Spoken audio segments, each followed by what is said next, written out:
Добро вечер, Карпош.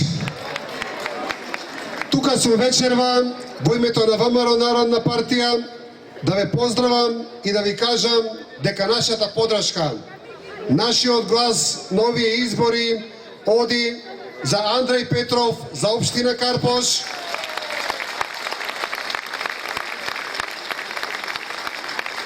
за Јани Макадули за град Скопје и за сите градоначалници и за сите листи на советници на Сојузот на иднината. Тука сум, почитувани граѓани на Карпош, да ве потсетам дека и во времето кога ВМРО беше најака, Карпош секогаш го доживувавме како бастион на СДСМ.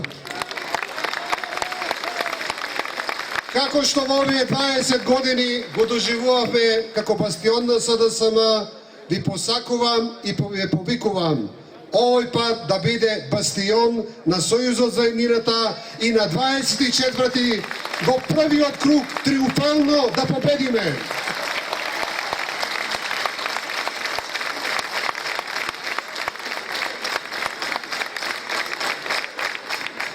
Почитувани жители на Карпош, вие сите знаете дека оваа не се само обични избори на кои ќе го избереме нашите локални градоначалници. Како и сите избори досега во Македонија кога се гласало за локален избор.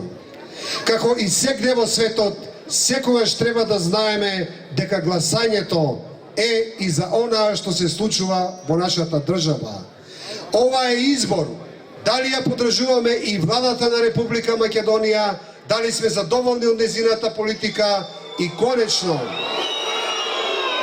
дали сакаме со нашиот глас да предизвикаме, да испровоцираме, да повикаме дека сакаме и предвремени парламентарни избори. Затоа, почитувани жители на Карпош, на 24-ти го даваме и нашето мислење за онаа што го прави владата во нашата држава. Треба да одговориме дали сме задоволни од демократијата во која живееме во сите овие последни неколку години. И веднаш ќе ве потсетам, треба да ја направиме разликата меѓу оној виртуален свет кој ни се нуди преку нивните реклами, преку нивните спотови и реалноста. Што е тоа што го гледаме секој ден на нивните спотови, почитувани жители на Карпош? Секој ден гледаме како во Република Македонија се отвараат секој ден по некоја нова фабрика. Ако ги собереме сите отворени фабрики на најновите спотови, сигурно ќе стигнеме до 130-140 фабрики. Ако ги собереме сите вработени во тие фабрики, во Кавадраци 4000, во Битола 2000, во не знам во Скопје 10.000, сигурно ќе дојдеме исто така до некои нови 100 до 200.000 вработени во фабриките и во индустријата. Меѓутоа, што е реалноста од другата страна? Не зборуваме за нешто напамет, зборуваме за податоци од нивниот завод за статистика, Државниот завод за статистика. Што е реалноста што ни се кажува од таму? Дека Република Македонија во 2012 година има рекорден низок број на странски инвестиции во државата. Што зборува понатаму? Дека 17 месеци поред имаме пад на индустријското производство во Република Македонија. Каде се тие фабрики? Конечно, 15 месеци имаме пад на вработените во индустријата. Тоа е за жалната слика на реалноста која ќе се разбудиме од убавите спотови и реклами. Затоа, почитувани граѓани, ние бираме меѓу светот на лагите и светот на реалноста. Во кој свет на реалноста Македонија е на предпоследно место по нудење на здравствени услуги во Европа. Во кој свет на реалноста Македонија е на предпоследно место по висина на средна плата во државата.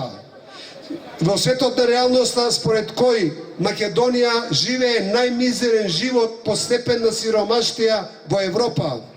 Тоа е реалноста која ние чувствуваме и гледаме и со која сме обкружени секој ден во нашата држава.